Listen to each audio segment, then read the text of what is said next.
So if you can keep your branding consistent, you can keep the knockoffs pretty much at bay to a certain extent, and people will be a lot more comfortable with the purchase. We interrupt this program to bring you this important message.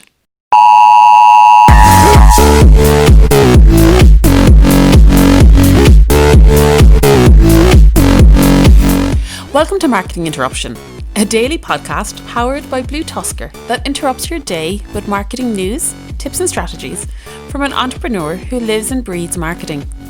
Now, let the interruption begin with your host, Andrew Maff. Hello, episode number 42, Marketing Interruption, Andrew Maff tone. I'm going to piss off Amazon sellers again.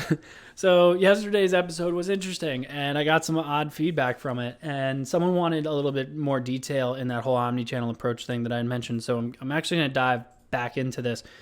So the omnichannel approach I was referring to was, well, if you didn't listen to yesterday's episode, go listen to it and then come back. But I will also give you a brief overview of what I had mentioned was adding different marketplace buttons onto a product page and the benefits and cons of that. So I'm going to kind of get a little bit deeper into that today. So omnichannel approach basically means keeping your brand consistent and everything across the board. And that means everywhere that you could possibly buy your product. This also includes brick and mortar, but for now I'm sticking to e-commerce. Walmart, eBay, Jet, if you can still sell there. I don't even know. I don't work with them anymore. Wayfair, Overstock, anywhere that you're selling, your product images need to look the same. Your product titles need to be the same.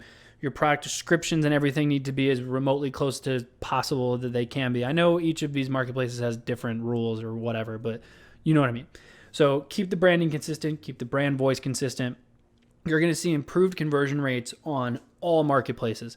And the reason is because if someone comes to your website and they're really interested in purchasing, and if you keep hearing like clapping, if you watch this on YouTube, you'll see I'm a very animated, like kind of all over the place. And I'm sorry that I'm clapping into the microphone, but you'll see that your conversion rates will improve across the board. And the reason is that everyone who comes to your website will see your brand and get familiar with your brand feel, right? So the brand voice, the brand aesthetic, just the overall branding.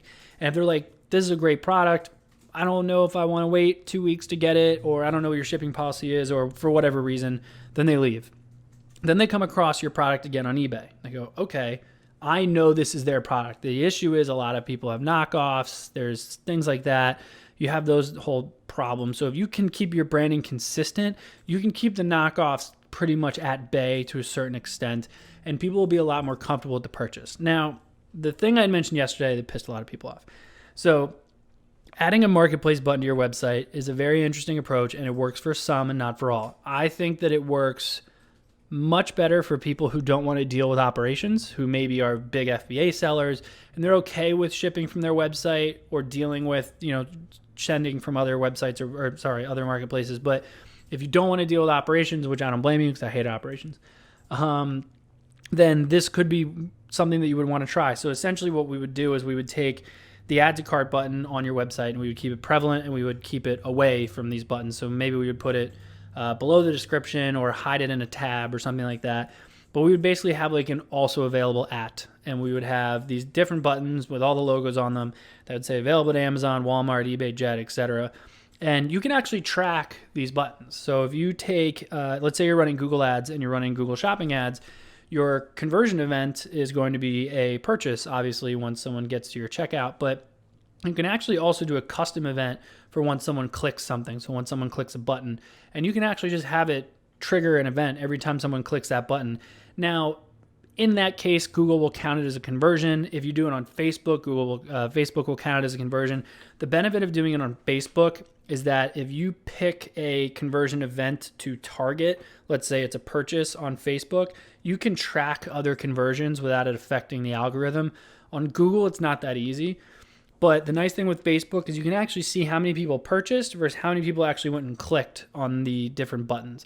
And it's kind of a nice way to see like, okay, how many people am I really losing to these marketplaces? And then again, if you don't want to deal with operations, that could be a big benefit to you. But having that overall omni-channel approach and really catering to the customer and letting them shop where they're most comfortable will actually help your brand further on down the line. You're not losing any brand recognition when they go to Amazon. You're losing their data and you're losing their contact information, which sucks. So when you release a new product, you're kind of SOL there. But it is one of those things that you kind of have to mull around. But that is essentially the overarching way to do a kind of an omni-channel approach. Obviously, you don't have to do those buttons. You can still have an omni-channel approach as long as you keep your brand aesthetic the same across the board. But that would be my suggestion. So give it a try.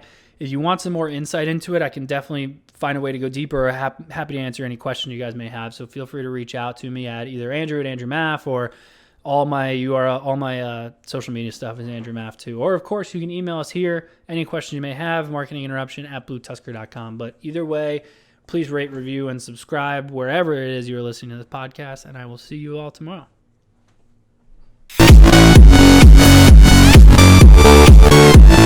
Thank you for joining us for today's Marketing Interruption.